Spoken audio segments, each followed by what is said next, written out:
Hello and welcome. This is your instructor, Gennaro Washington, CEO of Cortex Solutions, and I'm here to present to you ACSMI. Now, we're going to be focusing on the foundations of cybersecurity. It's an introduction, really, at least for today. One thing you have to take note of is, well, in order to understand, how cybersecurity works, we first have to understand, what and how it became to be. We have to understand, what is a virus? What is a threat? What is a firewall? How can they all work together in order to give us what we like to call a really great security posture? So welcome to the world of cybersecurity.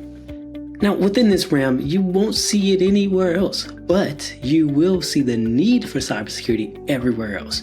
What I mean by that is cybersecurity is the practice of protecting sensitive information. Now, this information could be information that identifies you, PII, such as your name, date, birth date.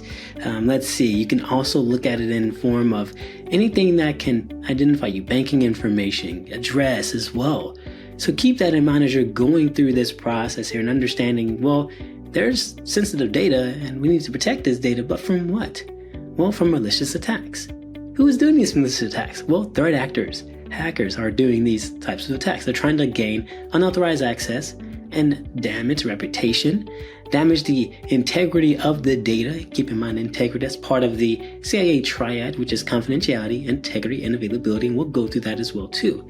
But it's very important to note that we cannot overlook cyber threats. A data breach is happening every day. A cyber attack is happening every day, and these threats will continue to evolve, so we may as well evolve with it. But how do we do that? Let's talk about some of the key points. So I mentioned earlier that cybersecurity refers to the practice of protecting said systems. Now, these are networks, and again, we're talking about data that's on the network, that's on an actual system. We're protecting it from unauthorized access, disruption, maybe even destruction of that data. But it's going to basically encompass all the data that a system has access to. I also mentioned earlier the aspect of PII. Now, this could be just safeguarding this information. We're talking about emails, passwords, banking applications. And then if you look at it a little broader, you're talking about businesses now. You want to defend the business against these certain data breaches, because think about it, if a threat actor gets a hold of a business's data, that's customer information. Now, if that business is not following safe, precautious measures and putting into place measures that's going to actually proactively defend and proactively alert the organization of something is happening, then we have a problem there. It's all about national security as well too. Let's look at it a little bit broader. We started small, now we're just looking a little bit out more and more. Now this is critical infrastructure. We're talking about power grids, financial institutions, and these are mainly attacked by state-sponsored hackers, threat actors. As in, they've been paid by their government or local institution to go and hack the other nation. Now, cybersecurity within itself is going to be broad. I talked about how cybersecurity is basically in everything, and this is what I mean. It's going to operate across multiple industries. Now, they have diverse fields. So within cybersecurity, think of it as like an umbrella. Under that, you have network security, application security, endpoint security, cloud security, device security. You have a lot of aspects into this, especially if we're looking at devices as in IoT, Internet of Things. That just opens up a whole new world. But we have to remember that if it's connected to the network, it's probably vulnerable. So we want to ensure that we implement safeguards, that we have more of a diverse or defense in depth aspect to it, because the growing demand for this type of cybersecurity is not going to stop, just as well as the attacks are not going to stop. So it's going to be best suited for us to remember, what falls under the category of a cyber threat. Let's talk about malware. So malware is basically software that's intended to technically make that system not do what it's supposed to do. Right? It's designed to disrupt or damage or even gain unauthorized access. Now, this could be a virus or worm or a Trojan. A Trojan is an application that may look like it's not suspicious, but we all know what that is. That's very suspicious. You think you may be just downloading, let's say, PayPal application, right? But in all reality, it's actually a Trojan, especially if it's possibly from a third-party website, not from PayPal itself. So all these different lists of different threats, they all come with different types of characteristics. Phishing is all about how can I gain information by talking with someone, by emailing, by calling, which is phishing. Ransomware attacks the actual data and encrypts it. It encrypts the data on that actual system, and they're going to demand some money from it. This has happened multiple times. Just think back within the past few years, the Colonial Pipeline, for instance. So knowing that, well, if attackers are out to encrypt the data, we may need to have a very strong backup plan. You need to be looking into data recovery, absolutely. DDoS attacks attack the availability. Think of that CIA triad: confidentiality, integrity, and availability. Availability is like how long can I access this system? If availability is basically shut off due to a denial of service attack, as in you're overloading that server, overloading that network with traffic, with requests, it's going to be hard to actually get out and reach out to the internet. Okay? Insider threats. Now, this is something that could be employers or contractors. This is someone from the inside. They're performing malicious activities on the inside. They know more about the organization because they've worked there. Zero-day exploits are basically saying, well, we don't know much about it. We didn't have the time to really see this, but hey, here's an exploit now, right? So there are absolutely zero-day exploits that target software vulnerabilities before the developers have any time to fix them. I talked about CIA triad, so I'm just kind of prepping you here, right? So CIA triad, think of it as a chained link. If one breaks, well, we have some problems there. Now, confidentiality is all about ensuring that sensitive information is accessible only to authorized individuals. They should only be authorized, right, to view that data, to edit that data. Now, encrypting the data will help it because we're talking about data at rest, data in transit. Integrity, now this is ensuring that data remains unaltered. So you want to use hash functions as a one-way function. You can't reverse engineer a hash. So basically, you can use some of the hashing algorithms like SHA-256 to generate a hash. It's some characters. And if you were to modify this file, even just one letter, even if you add one period to the end of a sentence, it's going to change the entire hash, or at least it's supposed to, because if not, that's a collision. Now, availability, I talked about that earlier, right? We want to ensure that the systems themselves are accessible to the users when they need it the most. Availability, if you attack availability with a DDoS attack, you cannot access that server. You can't get out either if you're trying to get out to the network. Now, all of this is going to fall under some form of framework or some standard. NIST CSL, for instance, is NIST Cybersecurity Framework. Now, this is widely adopted. There's a new version now, 2.0. And it's all about these 5 functions: identifying, protecting, detecting, responding, and then recovering from a disaster.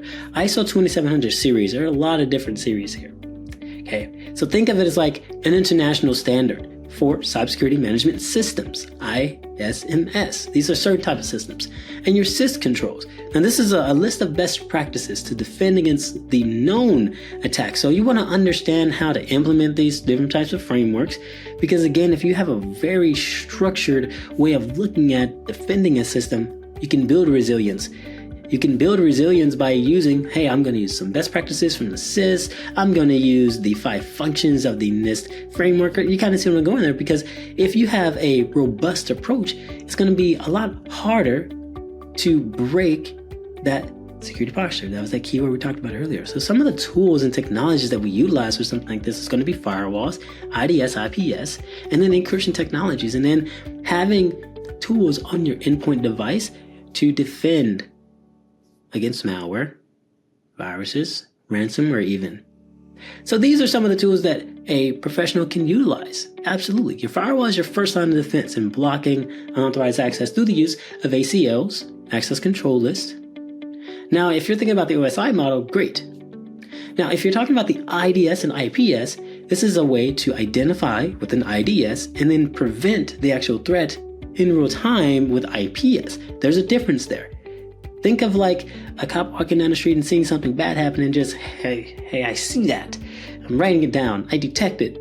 and I don't do anything about it. That's an IDS. Well, a cop, that's more from the IPS standpoint, is saying, hey, don't do that. I'm writing this down and I'm going to go stop you from doing that, right? So that's IPS. So all of these come into play when we're talking about what types and tools could be utilized. Now, the role of ethical hacking and pen testing, think about it like this. A pen tester is all about how can I break something? An ethical hacker is all about how can I break something, but ethically.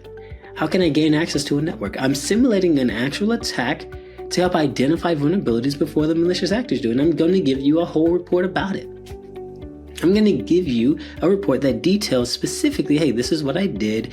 I explored some of your weak credentials. I used Nmap to scan. I saw that they were open ports and I exploited those open ports. I even used social engineering, as in I called up someone and said, hey, can I get some information about your servers, about this, about that? I'm IT. You don't really work in IT, do you? Of course not. Now, risk management and incident response looks something similar to this. A risk assessment is identifying potential threats and then pathways that an exploit can take. And then on top of that, it's going to give us the impact. Is it a high? Is it a medium? Is it a critical? And a lot of your vulnerability management software or vulnerability assessment software will detail out vulnerabilities and the exploit solely based upon how critical it is. You want to have in place an IRP, incident response plan. These are steps that you can take to contain and recover from a breach. Who are you going to reach out to? How are you going to contain the system? What do you do next? These are all the questions you need to ask when you're putting together an IRP. Some of the legal and ethical considerations, though. Think about it as a big umbrella. We already talked about our standards and regulations. Now think about something broader. GDPR, for instance. HIPAA, for instance. You've probably heard it before, but these are strict regulations. Now, this is all about understanding the level of ethics. If we're talking about GDPR, think of like how privacy is concerned, right? How often are you retaining this data? Are you compliant? Do you have a data protection officer? These are some of the questions you want to ask. With HIPAA, it's, we're talking about more of a hospital, okay? HIPAA. Think about protected health information. Right? Because we want to be able to protect health information. Same way we're protecting our PII, our regular data that can identify us, we want to be able to protect health information as well too. Let's go through a real world example. Let's go through a scenario. So let's just say, you're setting up your home Wi-Fi because, well, we all have Wi-Fi usually, right? Now you're not using proper security. What I mean by that is you're keeping it open. You're letting anyone connect to it. Well, that's bad. You don't want to do that because anyone driving around and they're on their phone, they're doing war driving, they say, oh, wow, there's an open Wi-Fi. Let me connect to it. Let me take it a step further because I know certain things. Well, let me see who's all on this network. Let me go to the actual IP address of the router in my browser. You can do that. If you have not, just a pro tip, if you're setting up your home Wi-Fi, if you have not replaced that password of your home router, please stop right now, pause the video and go do that. Because you can go on the internet and search for your router and look for the actual username and password default because it's not been changed. And I can guarantee you it's going to be either admin or admin password. So you may want to go change that. All right, now that's a real world example for you. You can go into someone's home, gain access to their network and say, hey, can I have your permission to try this? You always want to get permission, okay? Ethics, remember that. Can I have your permission to do this, to try this out? Can I try to go to your router? Can I try to scan your system? You always want to have permission to do so.